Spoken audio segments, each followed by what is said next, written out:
Hello, everyone. Hi, it's your girl, Miss Analytical, and I'm doing a live on Spreaker, and I think I'm gonna start doing these more often. And this is my first live in a long time.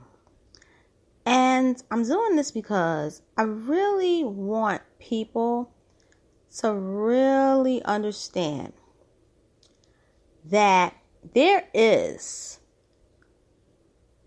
a difference between being pro-life and being pro-birth.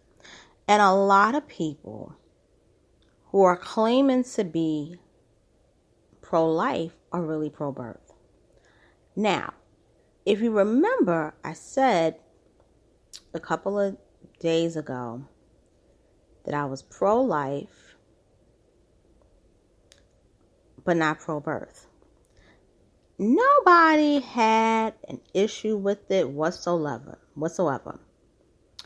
Up until I did the commentary on the chick, Bevelyn Beatty. And it's not until the comments were really being going hard, like typing it, that the pro-birthers pretty much were very upset. They basically got upset with me and said, what do you mean you're pro-life, not pro-birth? So to be fair, because I'm a fair person, I will tell you concisely the difference between the two. I am pro-life. I've been pro-life since I was about 20, I would say really pro-life, I would say 27 years old. I came to the conclusion like I am pro-life, okay? Before that, in between the age of 24 to 27, it was just, okay, I don't, agree with the whole idea of abortion. But I wasn't pro-birth. I've never been a pro-birth person. But up until the age of 24, from like the time I was 20 to 24, I was pro-choice. Okay? Now, when I was pro-choice, I was a person like, everybody has a right to their body. You can't impose, a baby, forcing somebody to have a baby, let women choose, I wasn't aware of the whole existence of Planned Parenthood at that time. I didn't know the history behind it. Now, since I was 27, I've been pro-life. Now, what is pro-life? A person who is genuinely pro-life wants to see not just healthy babies come to full term and be born, also children who may not be the best in health when they're born, like a person who has Down syndrome, a child who pretty much has some other ailments. You believe that they have the right to be born into this world. You also believe that a child or children deserve the right to adequate health care.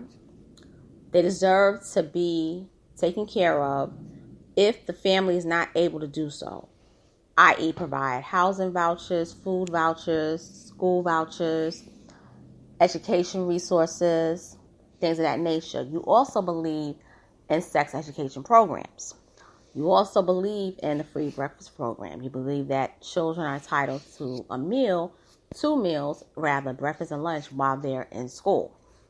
You also believe that children have the right, regardless of economic provisions or economic backgrounds. You believe that they have the right to the same access and quality of life as a person or a child who is born wealthy. Okay? Now, I'm going to flip it because there's another thing that real pro-lifers do believe in. We believe in an adequate life experience for children. So, case in point, let's say you are a mom. You have 4 children, okay? 3 of your children are very healthy. But one of your children is bad. You can't even raise a child. You have to put the child in a facility. The facility pretty much does eat up your money. You do get support from the government, but the government is ran by a person who, the state is ran by a person who does not really support funding for children of special needs. The child that this person has cannot communicate. They can hear, but they can hardly see. They drool. They can't walk. The mother feels that had she known, looking back, that it would cost so much money, even though she's getting government subsidies, that she still has to pay out of pocket to keep this child who can't even have a life. They're just existing in this facility. Had she realized that it was going to cost this much money to care for that child, she feels that she would have done the decision and aborted. Okay? That is another thing of pro-life. If it comes down to the decision, you have to think of the quality of life of that child. It's one thing if your child is going to be born with developmental issues, but they can communicate, they can learn, they can work, they have the ability to be a productive citizen in society, they can create. I believe that you should definitely keep that child. And that would be evil to basically end the pregnancy. But if the doctor says at 7 months, your child has trisomy 13, you don't want to know about that. If you ever seen photos of that, I applaud mothers who have children with that, give birth to children with that, and make that choice. But that's a decision where the doctor will say, listen, are you sure you want to keep your baby? Because they will recommend you to abort, because the quality of life of your child, depending on how severe it is, the child won't live long. The child, if they do live long, they're just going to exist. What do you say? Now it's up to the parent. But if that parent decides not to keep the baby, would you say that she's wrong? Would you say she's evil? She's thinking about the future of her child. She doesn't want her child to suffer. Because they say it's a sufferable condition, a sufferable illness. Now, I'm going to give you a better example. I don't want to say a better example. I'm going to give you a real hardcore example. You got a young girl who's in her early 20s, No, I'm going to go back. You have a girl who's about 18 years old, okay?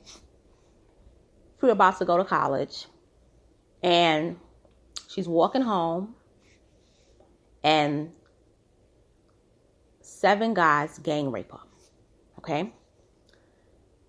She finds out she doesn't have an STD, but she does find out that she's pregnant. She don't want to keep the baby. She don't want the baby at all. But she has a family that basically is pro-life, they say. But in theory, they're really pro-birth. They just want to have the baby. She don't know who the father is, because the 7 boys that gang raped her, they don't even live in the town. They're still trying to find them so they can bring them to justice. Should she keep that baby? Or would she be evil if she was to abort it? You understand? Could you blame her? Or could you not blame her for at 2 months, she decides, I can't do it. Now, here's where I say many people that would condemn her are more pro-birth than pro-life. A person who wouldn't condemn her, judge her, and wouldn't necessarily identify as pro-choice, but really understands, hey, this girl got gang raped. Luckily, she didn't get an STD. They don't know who these guys are. Oh, and by the way, it happened at night. And she was basically, it wasn't like midday, early in the morning. It was like, let's say, 10 o'clock at night. 18 years old. Leaving a friend's house. Not a promiscuous person. That person who would understand her getting an abortion is more pro-life. See, when you start to go into the backgrounds of why people make the decisions that they do, you will understand that this whole thing of pro-life and pro-choice is not black and white. I'm pro-life, but I'm not pro-birth. Because pro-birthers, they just want to see the baby born. Because they have romanticism when it comes to babies. But they don't like toddlers. They don't really care for kids. And they really don't like teenagers like that. But the one thing is that once the baby is born, if the mother who listened to them when she felt she couldn't take care of the kid and asked for services to help feed the child, those are the very people that will say, most of them, not all, but most of them are very people that will say, you shouldn't have had your baby. You should have not gotten pregnant. And that's the same person that took their advice to keep the baby. So you got to understand everything in its full total context, because the world and life is not X and Y. It's not A and B. The world is very much, I don't want to say the word fluid, but it's ever changing. Okay? You have to be very cognizant of people and their experiences. And you have to be respectful if a person basically wants to live their life a certain way. Now, I'm saying this because, or make the choices that they do. What I'm saying, because I know it's going to be a lot of backlash with this. What I'm saying is that many people that condemn pro-choice people or claim to be pro-life, they're not just pro-birth, but they're also someone that I would call at times unhinged. You can't listen to people that base their decisions just solely off of one book. And I'm not going to say the book, but y'all have a feeling. And not because of doing research, medically, social research, legal research, and things like that. One book, okay? And not even realizing that person that you're preaching to may not have grown up in a Christian household. They may have grown up to be Muslim or Jewish, or maybe Buddhist, believe it or not. You have people who are not Asian that grew up Buddhist. Maybe they grew up Hindu,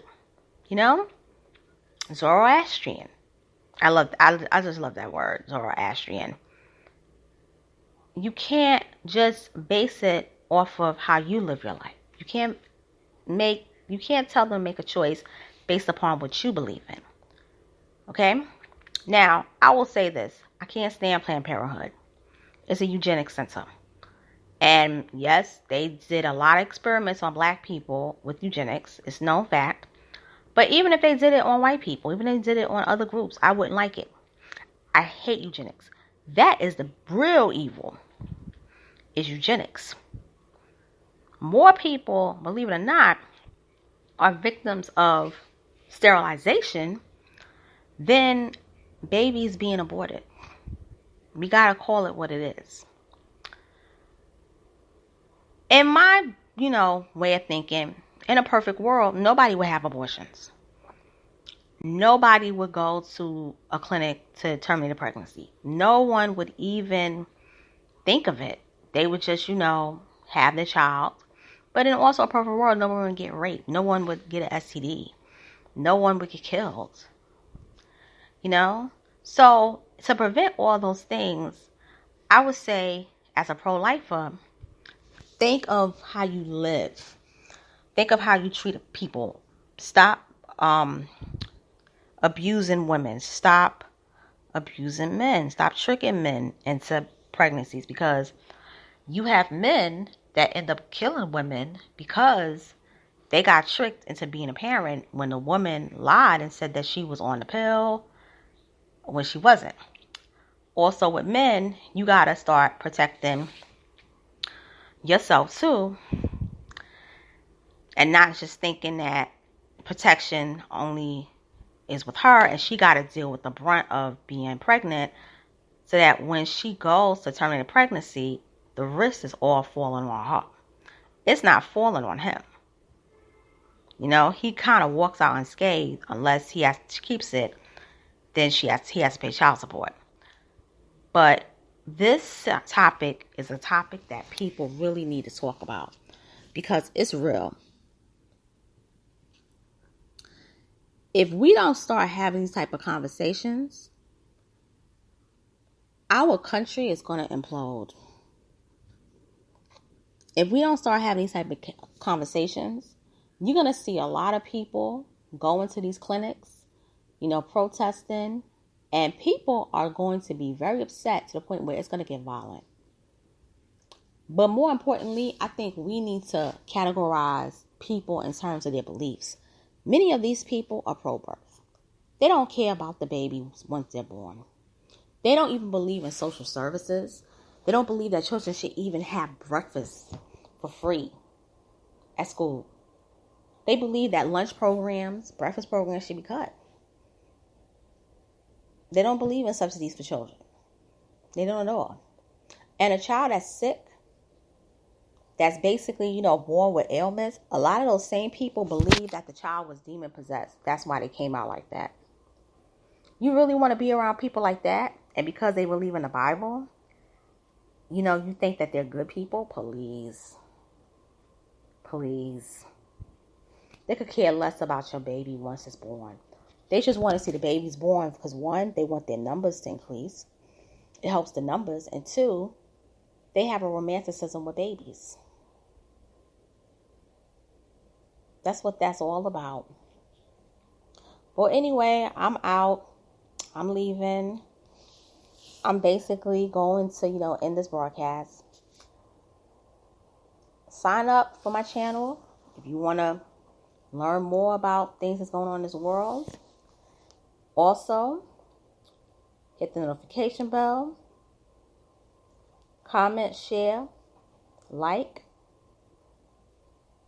And I'll talk to you later.